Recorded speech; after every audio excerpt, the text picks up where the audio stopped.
ROMANJISRAELESQ. The movie opens up with ROMANJISRAELESQ, Denzel Washington, an attorney, typing up a legal brief where he's stating that he's suing himself for violating his beliefs and he should be disbarred for what he's done. We first actually see Roman working at his desk in a legal office and the phone rings. His secretary tells him that his law partner has had a heart attack, so he needs to go to court and work all the cases.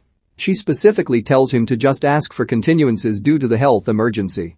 Roman, however, goes to court and starts lobbying for different and lower charges from prosecution, and then proceeds to get into an argument with a judge over a small matter. The judge finally holds him in contempt of court. That comes with a $5,000 fine. Upon returning to his law office, he's met by his law partner's daughter as well as an attorney named George Pierce, Colin Farrell, who inform him that the law firm is on a bad financial footing.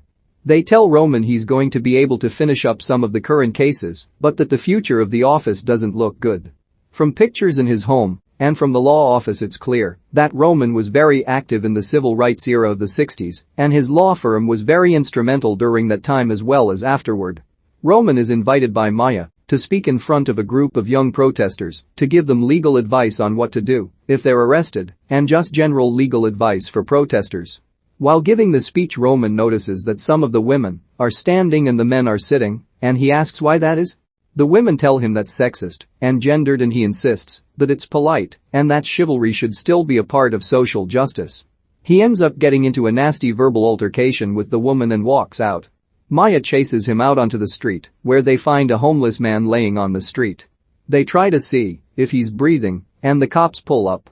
The cops tell Roman to get away from the body, and Roman slips his business card into the man's pocket so that if the man is dead the cops have to call him and he doesn't end up as just some body. He's a person. Maya is impressed and tells Roman, who does something like that? George Pierce ends up offering Roman a job after finding out that Roman has lots of people who want his help, as he handed his card out to thousands of people over the years. It also forces George to rethink his firm a bit, as it's clear they're a huge law firm with tons of money coming in. Because of Roman, he decides he wants to do more pro bono work. One case Roman is looking into sees him interviewing a young man accused of being part of a killing. The young man tells Roman he knows who killed the man and told Roman it turns out there's a $100,000 reward for information leading to that killing by a rich family member of the deceased. Roman puts a call into the man offering the reward from a payphone and tells him he can tell him who did it, but will require cash. They agree on the deal, even though as an attorney it's against the law for Roman to give that information out and claim a reward. They settle on a cash drop in a back alley garbage can.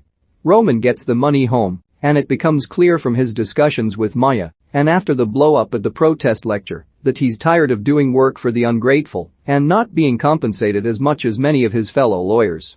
He takes his newfound money to Santa Monica and eats fancy donuts on the beach, buys new shorts and a couple of new suits.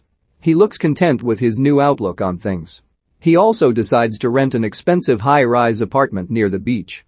Roman shows back up to work at George's law firm in his new suit and hair slicked back, and George tells Roman that he's going to head up their new pro bono work, to which Roman replies, "This isn't gonna affect my salary, is it?" The first case they take on, they go to the prison to talk to a client who is charged with murder. Coincidentally, it's the killer that Roman gave up for the $100,000. The killer knows this and has the young man who told Roman about him killed as well. So Roman knows he's in trouble, and the killer tells him he knows all about what Roman did and that he's going to take care of Roman as well. Roman runs back home and starts to pack and plans to get out of the area. He rents a U-Haul truck and packs it with what he needs, including boxes of legal briefs for a big thing that he's been working on for decades to change the justice system and make it fairer.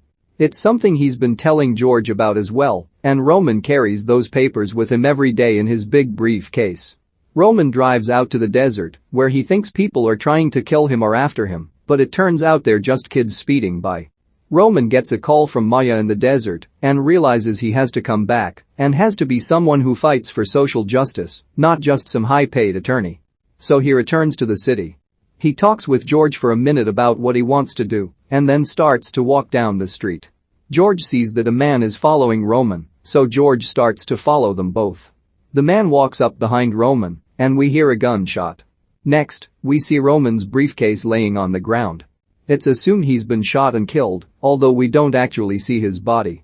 The last scene shows George walking into a courthouse with all of Roman's legal briefs on trying to change the justice system, and the court filing person begins to file them.